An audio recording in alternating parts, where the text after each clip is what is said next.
би түрүү архийг сэтгэц нөлөөт бодис гэсэн шүү дээ. Тэгэхээр энэ сэтгэц нөлөөт бодис гэдэг байгаа бодис болгон чинь илүү хаана илүү үйлчлэх үү гэхэд бидний уурах тархинд ухамсарт үйл ажиллагаа явуулдаг уурах тархинд байна. Маш сонгомлоор шууд нөлөөлдөг. Одоо бид нар ингээл ус уудаг ч юм уу, одоо гадаа гараал явж байхад агаар янз янз нөлөөлөд бид нарт нөлөөлж байгаа. Идэж ууж байгаа бүхэн чинь ингээд бид ороход бидний тархинд тэр болгон орохгүй. Тархи руу оруулахгүй гэсэн ийм одоо хамгаалт мембран гэж байдаг байхгүй юу? Энэ хамгаалтыг хамгийн чөлөөтэй давдаг нь юу вэ гэхээр сэтгэц нөлөөт бодисуд. Арх, мансууруулах бодис, тамхи гэдэг энэ бодисуд байдаг.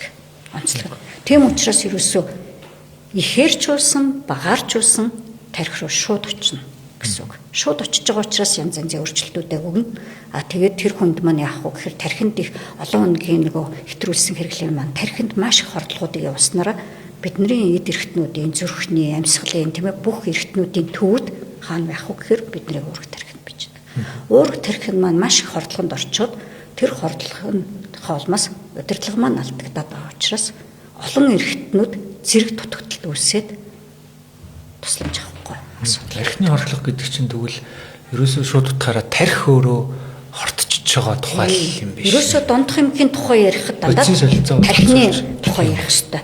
Дондох эмг гэдэг бол тархины хүч. Бид нар чи архиад чи илгэнд л мөн гэж. Тийм тэгэл ингээ нөгөө дотоод хүрлийн эрхтнүүдийн хордоол ингэчлээ гэж ойлгоо. Буруу яг хоо илэгч нөгөө ингээл тодорхой хугацаагаар ингээд задлах ёстой ч гэсэн тэр болгоны чинь задлж чадахгүй шүү дээ. Одоо нэг удаа уухтаа 200 г, 300 г уугаад зогсож байгаа биш тийм ээ. Хэдэн шилээр нь уугаад ингээд хордлогонд орчиж байгаа учраас тэр болгоныг ингээд задлсны дараа, илэг задлсны дараа цаашаа ингээд дамжиж явна гэхгүй шүү дээ. Бидний одоо нөгөө цэсний урсгалчин цаг минут секундтай тутам ингээд урсж байгаа, эргэлдэж байгаа учраас хамгийн ихээр хаана очих уу гэхээр нөгөө тархинд маань их хэмжээгээр очино.